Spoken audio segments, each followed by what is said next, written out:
Hello दोस्तों, मेरा नाम है नितिन मल्ला।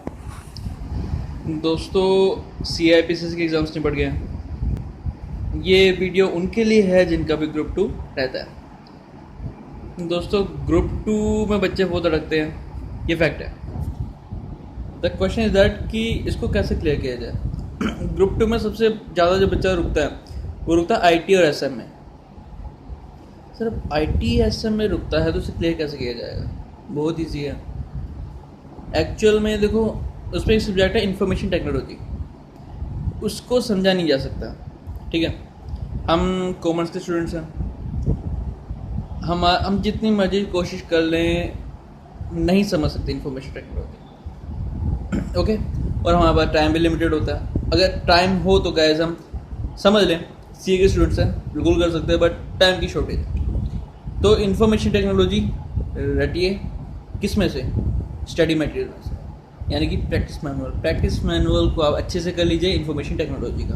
ठीक है, क्वेश्चन काफ़ी हद तक उसमें से आएगा। उसके बाद बात आई स्ट्रेटेजिक मैनेजमेंट की, SM, प्यार से हम SM कहते हैं। दोस्तों, इसमें मार्क्स गेन करना बहुत आसान है। कैसे? देखिए, स्ट्रेटेजिक मैनेजमेंट को हम थ्योरी लेके करते हैं, जो कि गलत है। अगर इस तरीके से करें कि हम SM को कभी पास नहीं कर पाएंगे। अगर आपको स्ट्रेटेजिक मैनेजमेंट क्लियर करनी है, सबसे पहले आप उसका कॉन्सेप्ट पढ़ो, स्टडी मेथड पढ़ो, कॉन्सेप्ट पढ़ो।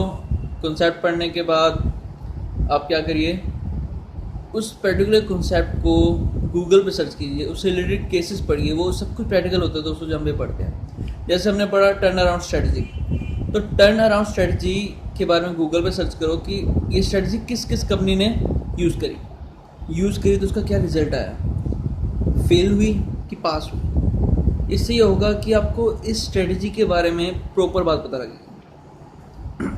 और जब हमें हर किसी चीज़ के बारे में प्रॉपर नॉलेज होती है ना दोस्तों, तो उसको हम गलत नहीं कर सकते। तो सबसे बेटर तरीका है, आप किसी पर्टिकुलर कॉन्सेप्ट को पढ़ो, किस में से?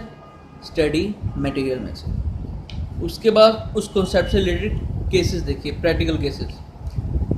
इससे ही हो जाएगा कॉन्सेप्ट क्लियरिटी काफ़ी अच्छी हो जाएगी। जहाँ आपके कॉन्सेप्ट क्लियर हुए, अब चक्कर आया स्टडी, जो हमारा इंस्टीट्यूट है वो चाहता है कि हम उनको उनकी लैंग्वेज दें, अपनी लैंग्वेज ना दें, यानी कि उन्हें चाहिए बुकिश लैंग्वेज। अब दोस्तों, वर्ड टू वर्ड तो रटा जा नहीं सकता, बिल्कुल पॉसिबल नहीं है।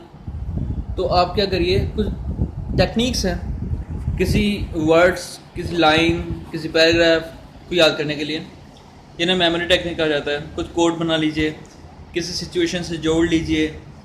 कुछ कोड इस तरीके से बनाइए कि जो उसके कीवर्ड हैं, जो आपके प्रैक्टिस मैनुअल में दिए गए हैं, वो कवर कर लीजिए।